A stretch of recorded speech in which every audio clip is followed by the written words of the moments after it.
Nuevamente, buenos días. Hoy nos toca avanzar sobre un tema vinculado a la filosofía de la persona, como habíamos anticipado ayer. Sobre el particular, decíamos que el hombre al filosofar comienza a deslumbrarse por la existencia que lo rodea, lo que le permiten ver sus sentidos.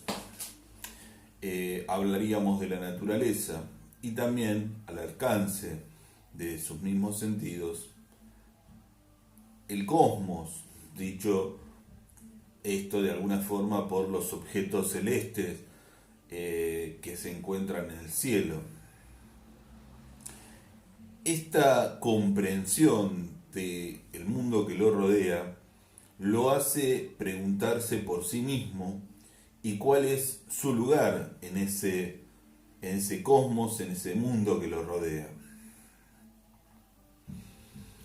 Esta pregunta por la existencia de sí mismo y de la humanidad, pero fundamentalmente de sí mismo, nos lleva a la filosofía de la persona. Lo pone en la búsqueda de su lugar y también de su ser. Y esto es lo que de alguna forma empieza a generar la pregunta por cuál es su destino. Si es una persona acabada, inacabada, si todo lo que es el hombre es lo que es hasta ahora o puede ser más, como en conciencia de la existencia de estadios anteriores al hombre actual, como ese hombre anterior no es el hombre actual. Entonces, si hubo una superación entre ese hombre anterior y el hombre actual, habrá una separación, una superación entre este hombre actual y el hombre futuro. Esta situación genera la cuestión de la completitud,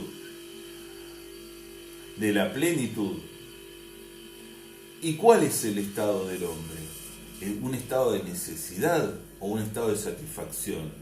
¿Y ese estado de satisfacción es un estado de felicidad?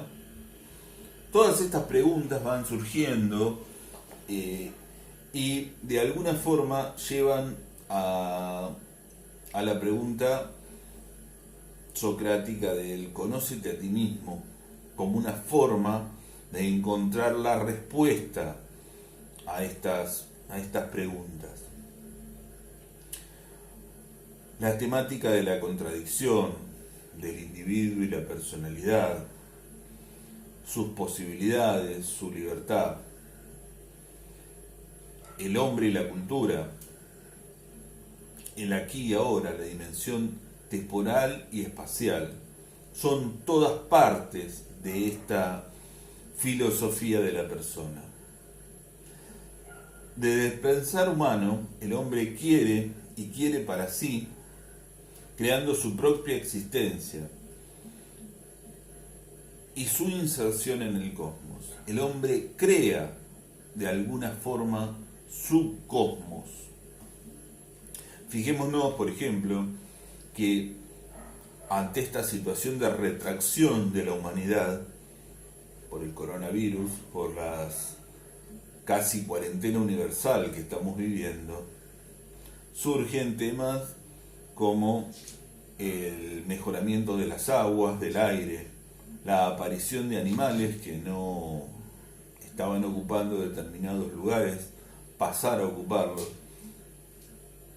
Podríamos hablar de Venecia con sus aguas claras y sus peces, pero también podemos hablar, sin irnos más lejos, del Arroyo del Gato. Hoy salió una nota en el diario El Día, el diario local, para aquellos que no son de acá, sobre la aparición de peces y tortugas en el Arroyo del Gato, que de alguna forma, por citar algo más conocido, en nuestro pequeño riachuelo, un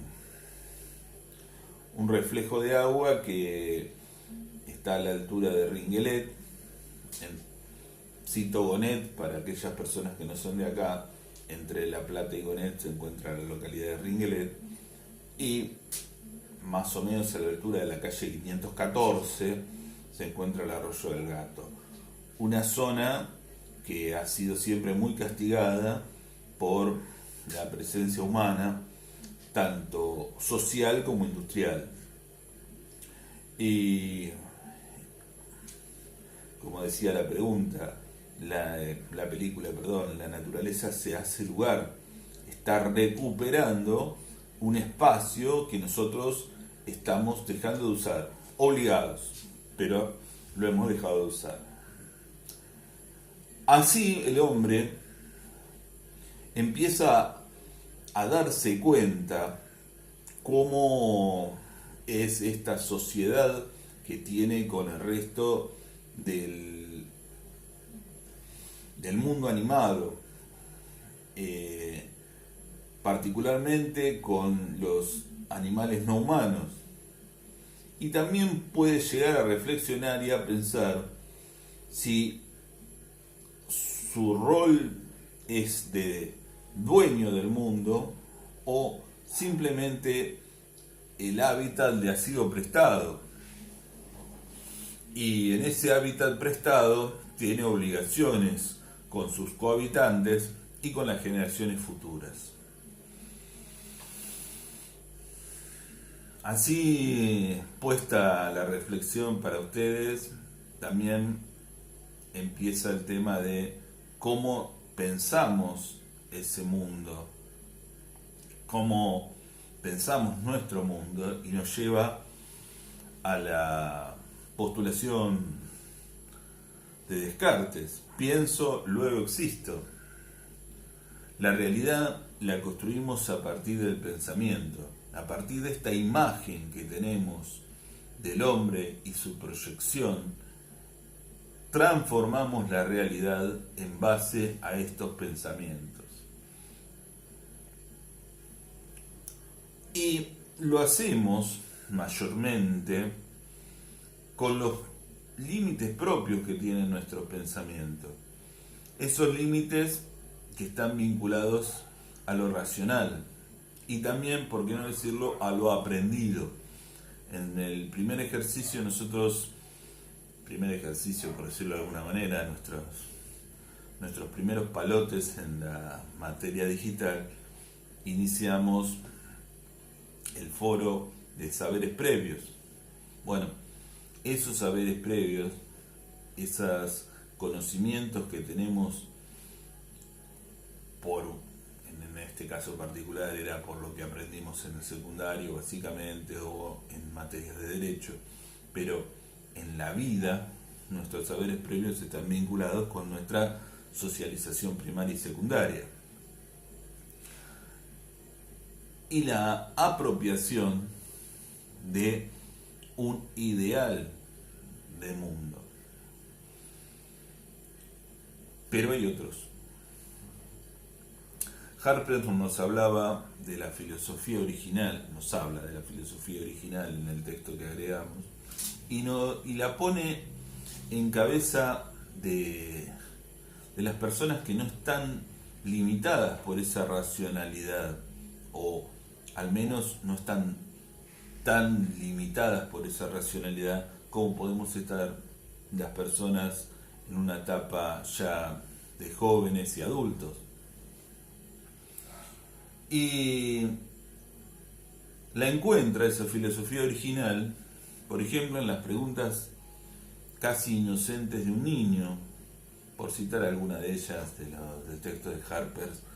Él pone en cabeza del niño esto de: me empeño en pensar que soy otro, pero sigo siendo yo. Este juego, por ejemplo, del niño de ser el vaquero, el superhéroe, pero por más empeño, por más ganas, por más fuerza que él le ponga a ese empeño, finalizado el juego, terminara siendo el mismo niño.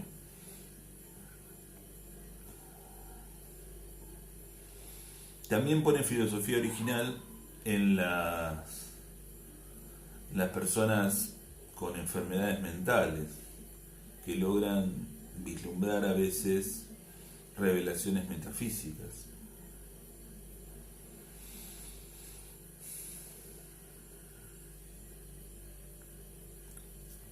Así las cosas, la pregunta del hombre en la historia, buscando su destino temporal y atemporal, su razón de vivir, es una pregunta recurrente. Tal vez en la historia podemos encontrar como un eje central para esta pregunta. En la prehistoria probablemente el hombre no se preguntaba para qué vivía, sino simplemente sobrevivía. En la historia la pregunta del para qué vivir es tal vez el eje central y el motor de la historia. Ahora, en la poshistoria, ya que Fukuyama vaticinó el fin de la historia, tal vez no sea la pregunta ¿para qué vivo o pienso luego existo?, sino ¿para qué pienso? En tiempos de pandemia, como todos estamos, recurrimos muchas veces a pasar nuestras horas o leyendo o mirando una película o una serie. Bueno, yo lo hice con una serie que se llama, Alter Carbon, carbón alterno, una cosa así. No soy muy bueno con la pronunciación en inglés. Donde la humanidad logra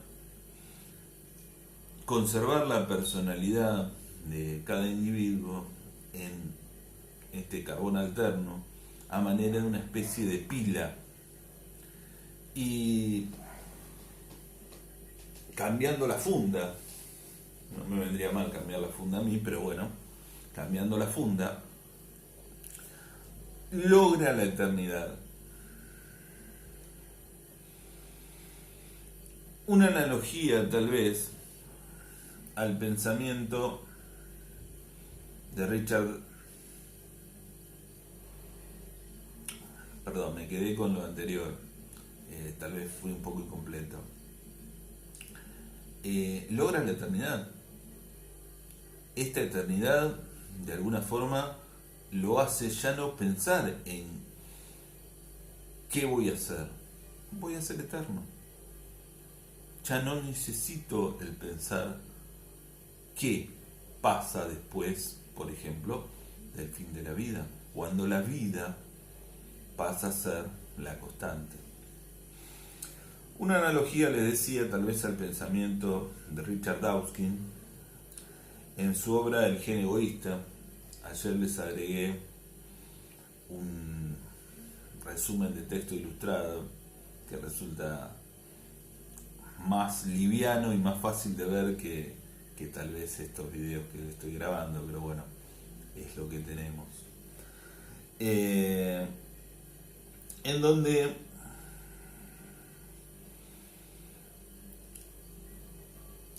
surge esa frase: los genes como los diamantes son eternos. Como les comentaba, en la serie la eternidad estaba dada por conservar en esa pila la historia del hombre, su individualidad. Y la única razón de lo que ellos llaman el estuche es la posibilidad de interactuar con el mundo físico. Otras series han trabajado sobre la inexistencia de ese sobre o de ese envoltorio, y trabajan en base a justamente esta misma situación de base, la capacidad de alguna forma compilar toda la información que nos hace lo que somos y transformarla o hacerla cohabitar en un mundo virtual a través de un avatar. De alguna forma igual siempre se necesita ese envoltorio o ese avatar que ponga un límite entre el espacio físico, virtual, y el yo,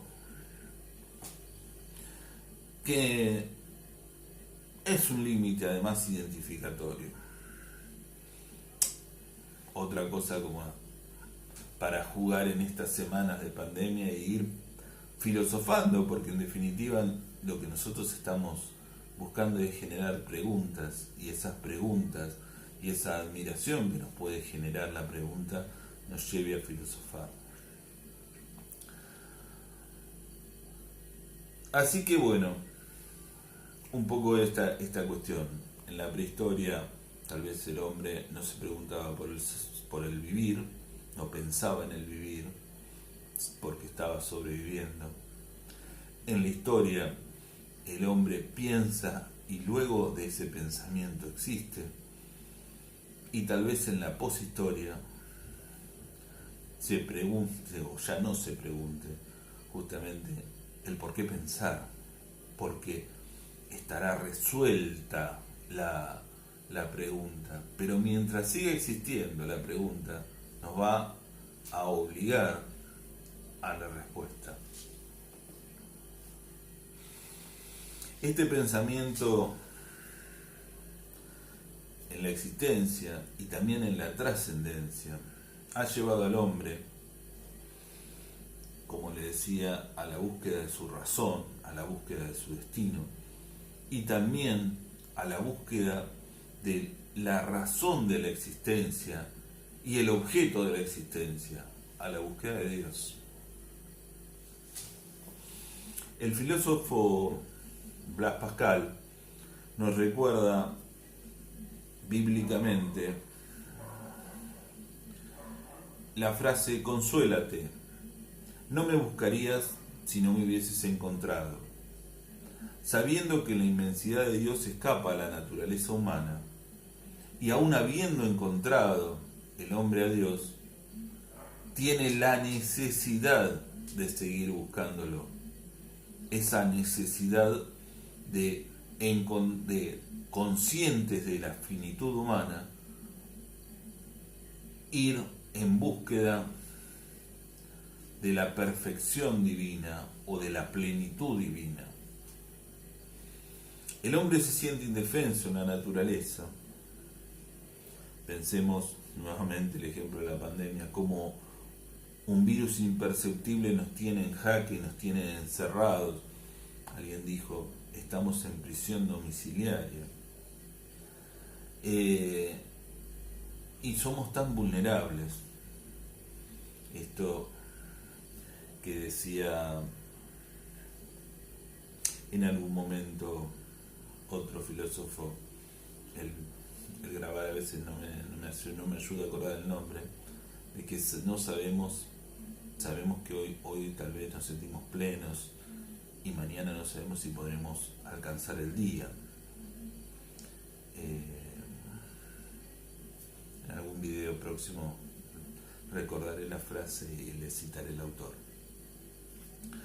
Esta indefección, la sensación de incompletitud, de ser inacabado, que aún no ha alcanzado su potencial,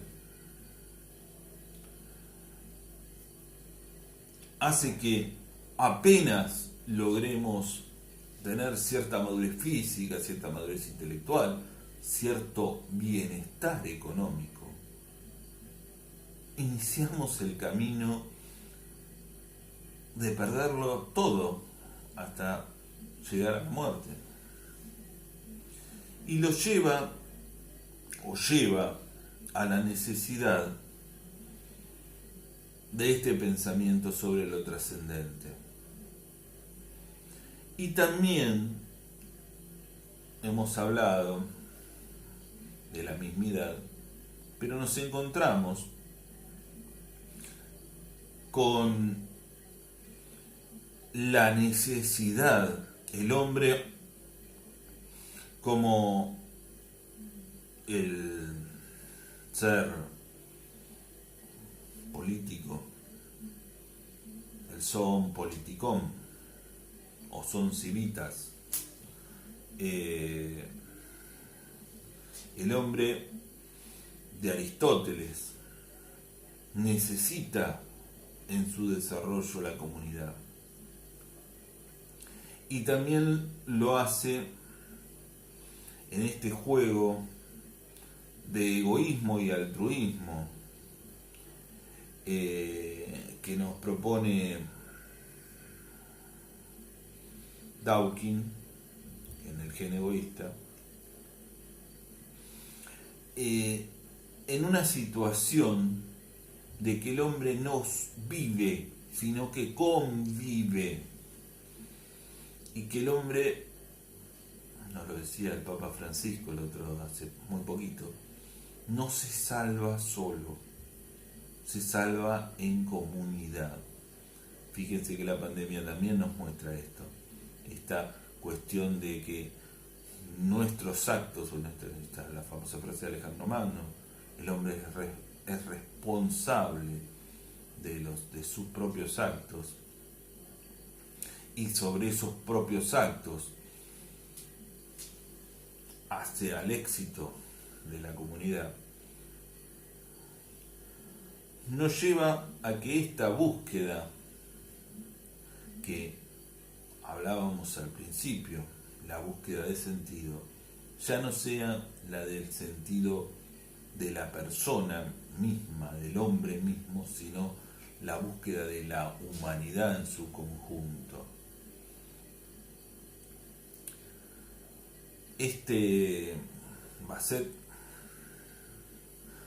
Bossuet nos decía, en sentido antropológico, a la frase socrática, conócete a ti mismo, búscate a ti mismo.